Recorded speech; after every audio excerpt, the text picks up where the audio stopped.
دوستو، جب سے پاکستان بنا ہے ہمیشہ سے افراتفری کا شکار رہا۔ اس کی زیادہ تر وجہ میں سے ایک وجہ یہ ہے پاکستانی ملٹری کا ایڈوانچرزم۔ پاکستان کو 14 اگست 1947 کو آزادی ملی اور اس کے دوسرے ہی سال پاکستانی ملٹری نے کشمیر پر بزور طاقت قبضہ کرنے کی کوشش کی، جسے قبائلی بغاوت کا نام دیا گیا، جس کو کشمیر کے عوام نے ہی بھارتی فوج کے ساتھ مل کر ناکام بنا دیا۔ حالانکہ اس وقت تک پاکستانی فوج ابھی منظم بھی نہیں ہوئی تھی، مگر بھارت دشمنی کی نیو رکھ دی گئی۔ خیر، ہمارا ٹاپک آج یہ نہیں ہے۔ پاکستان کی آزادی کے بعد کئی دہائیوں تک پاکستان نے انڈر ملٹری رول کے گزارے ہیں۔ پاکستان میں پہلا مارشل لا 1958 میں، دوسرا 1965 میں، تیسرا 1971 میں، چوتھا 1977 میں، پانچواں 1988 میں، چھٹا 1999 میں اور ساتواں 2008 میں آخری مارشل لا لگا تھا۔ پاکستانی ملٹری کمانڈ مختلف شہروں میں بٹی ہوئی ہے، لیکن اس بات کا کوئی ثبوت نہیں ہے کہ سوائے راولپنڈی کور کمانڈ کے اور کسی کمانڈ نے کسی سول بغاوت میں حصہ لیا ہو۔ پنڈی کور کمانڈ مبینہ طور پر کہا جاتا ہے کہ ہمیشہ غیر دستوری سرگرمیوں میں ملوث رہا ہے۔ ملٹری پر یہ الزام بھی لگایا جاتا ہے کہ 1954 کے لیاقت علی خان کے قتل میں اور 2007 میں بینظیر بھٹو کے قتل اور اب عمران خان کے قتل کی کوشش اور لال مسجد آپریشن، جس میں قریب 100 عربی کے طالب علم مارے گئے تھے، اور ان تمام واقعات میں پاکستانی آرمی ملوث ہونے کا اندیشہ ہے، لیکن آج تک ان واقعات کی وجوہات کا پتہ نہیں چل سکا۔ 1999 سے 2008 تک کا مارشل لا کا دور پاکستان کی تاریخ کا سیاہ ترین دور تھا، جب پاکستان نے وار آن ٹیرر میں امریکہ کا ساتھ دینے کا فیصلہ کیا، جس کی وجہ سے پاکستان کے 80,000 شہری اور ملٹری پرسن مارے گئے اور معاشی طور پر اربوں روپے کا نقصان اٹھانا پڑا۔ پاکستان میں ملٹری کی مداخلت کی ایک لمبی داستان ہے۔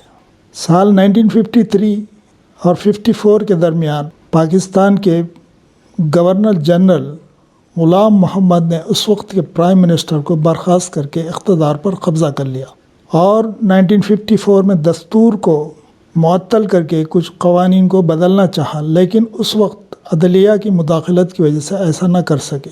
پھر 7 اکتوبر 1958 کو پہلے صدر پاکستان سکندر مرزا نے آئین کو سسپینڈ کر دیا اور ملک میں مارشل لا لگانے کا اعلان کر دیا۔ اس کے چند ہی دنوں بعد 27 اکتوبر کو آرمی کے general field marshal Ayub Khan نے سکندر مرزا کو برطرف کر کے ملک کی باغ ڈور خود سنبھال لی، کیونکہ 1956 سے 1958 تک کئی پرائم منسٹر آتے جاتے رہے، جن میں محمد علی بوگرا، حسین سہروردی، ابراہیم اسماعیل چندریگر اور فیروز خان نون شامل ہیں۔ ان سب نے آئین کو ایک کھلواڑ بنا دیا تھا۔ اس بات کو لے کر ایک بار پنڈت جواہر لال نہرو نے کہا تھا، میں سال میں اتنے کپڑے نہیں بدلتا جتنا پاکستان میں پرائم منسٹر بدلے جاتے ہیں۔ اس لیے جنرل ایوب خان نے ملک کی بہتری کے لیے یہ فیصلہ لیا اور عوام جو ان سیاسی لیڈروں کی تگڑم بازیوں سے تنگ آ چکی تھی، انہوں نے ایوب خان کا گرم جوشی سے استقبال کیا۔ دوسری طرف مشرقی پاکستان، جو آج بنگلہ دیش بن چکا ہے، کے لیڈر شیخ مجیب الرحمان مشرقی پاکستان کو زیادہ پاور کی ڈیمانڈ کر رہے تھے، اور سکندر مرزا ایک اور بنگالی لیڈر سہروردی کے ساتھ مل کر ایوب خان پر الیکشن کے لیے دباؤ بڑھا رہے تھے۔ جنرل ایوب خان کو پبلک کی پوری حمایت حاصل تھی، لیکن اپوزیشن اور مذہبی جماعتوں نے ان کے خلاف محاذ کھول لیا اور انہی کے وزیر خارجہ ذوالفقار علی بھٹو ان کے خلاف کھڑے ہو گئے۔ آخر ان کے دباؤ میں آ کر 1969 میں جنرل ایوب خان نے اقتدار جنرل یحییٰ کے حوالے کر دیا اور ملک میں ایک ہنگامی ماحول ہو گیا۔ بنگال میں شورش برپا ہوئی اور پاکستانی ملٹری نے اس شورش کو بزور طاقت کچلنا چاہا۔ اسی شورش کے درمیان 1970 میں الیکشن ہوئے اور شیخ مجیب الرحمان 145 سیٹ جیت کر وزیر اعظم کا دعویٰ پیش کر دیا۔ بھٹو کی party Pakistan Peoples party 70 set کے ساتھ دوسرے نمبر پر تھی اور بھٹو نے فوج سے سازش کر کے ایک نیا فارمولہ دیا کہ ادھر ہم ادھر تم، جسے مجیب الرحمان نے ریجیکٹ کر دیا اور الگ بنگلہ دیش کی مانگ کر دی۔ فوج نے بنگال پر چڑھائی کر دی اور سختی سے نپٹا، مگر شیخ مجیب الرحمان نے بھارت کی مدد سے 1971 کی جنگ کے ذریعے اپنا الگ دیش بنگلہ دیش بنا لیا اور جنرل یاہیا نے حکومت کی باغ ڈور ذوالفقار علی بھٹو کو سونپ کر فوجی بیرک میں چلے گئے۔ اس طرح فوج کی مدد سے ایک سول حکومت بن گئی، مگر پاکستان کی مذہبی جماعتیں بھٹو کے سیکولر نظریات کے خلاف کھڑے ہو گئی۔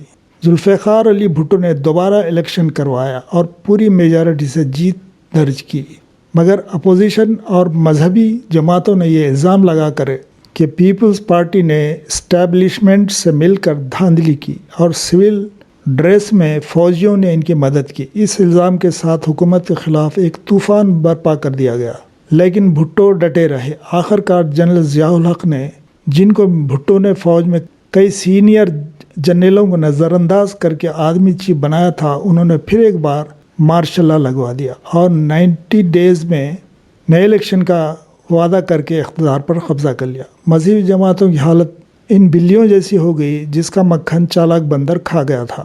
جنرل ضیاء الحق کا 90 دن کا وعدہ 11 سال تک اقتدار سے چمٹے رہنے تک قائم رہا۔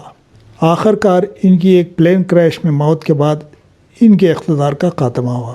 اس کے بعد ملٹری نے الیکشن کا وعدہ کیا اور 1999 میں ایک بار پھر اپنی سپورٹ سے بے نظیر بھٹو کو الیکشن جتوایا، لیکن بے نظیر بھٹو کے شوہر کے کرپشن کے الزامات کے چلتے ان کی گورنمنٹ کو برخاست کر دیا گیا اور اسی فوج نے مسلم لیگ پارٹی کے نواز شریف کو اپنے سپورٹ سے اقتدار میں لے آئے، لیکن کارگل وار کے بعد ان پر پرو انڈیا کا الزام لگ گیا اور اس گڑبڑ کے دوران فوج کے جنرل پرویز مشرف ان کے خلاف ہو گئے، اور جب پرویز مشرف سری لنکا کے دورے سے واپس آ رہے تھے تو نواز شریف نے کوشش کی کہ مشرف کا جہاز پاکستان لینڈ نہ ہو سکے، جس کے بعد فوج نے بغاوت کر دی اور نواز شریف کو گرفتار کر کے ملک میں ایک بار پھر مارشل لا لگا دیا گیا اور پرویز مشرف فوجی صدر بن بیٹھے اور 9 سال حکومت کے بعد ایک بار پھر انہیں اقتدار سے ہٹا دیا گیا۔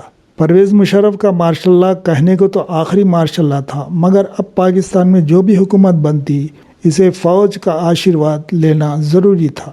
جب نواز شریف بھی اپنے آپ کو بڑا لیڈر سمجھنے لگے اور فوج کے خلاف فیصلے کرنا چاہا تو انہیں بھی ہٹا کر زرداری کو لایا گیا، پھر نواز شریف کو لایا گیا، لیکن کرپشن کے کیس میں ان کو جیل ہو گئی، تو پھر سیاست میں نئے آنے والے عمران خان کو لایا گیا اور 4 سال کے بعد انہیں لگا کہ عمران خان کو پبلک کی سپورٹ بہت زیادہ ہو گئی ہے تو اسے بھی راستے سے ہٹا دیا گیا۔ اب عمران خان سڑکوں پر ہے اور پبلک کی بھرپور حمایت کے ساتھ ان جنرلوں کی ناک میں دم کر رکھا ہے۔ انہیں اپنی اجارہ داری خطرے میں نظر آ رہی۔ ان کے پاس اب 2 ہی راستے بچے ہیں، یا عمران خان کی مانگ کو مان کر الیکشن کروا دیں یا عمران خان کو اپنے راستے سے ہٹا دیں۔ اس کی پہلی کوشش کل ہو چکی ہے۔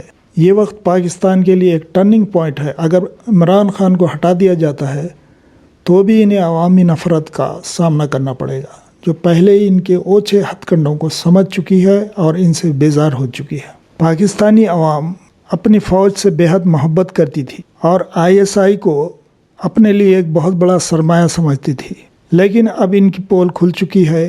ISI کے بارے میں بھی ان کے خیالات بدل چکے ہیں اور ایسا پاکستان کی تاریخ میں پہلی بار ہو رہا ہے۔ اب دیکھنا یہ ہے کہ حالات کس طرف جاتے ہیں۔ کیا پھر ایک بار مارشل لا پاکستان کا مقدر بنے گا؟ یہ سوال چاروں طرف گردش کر رہا ہے۔ Thank you.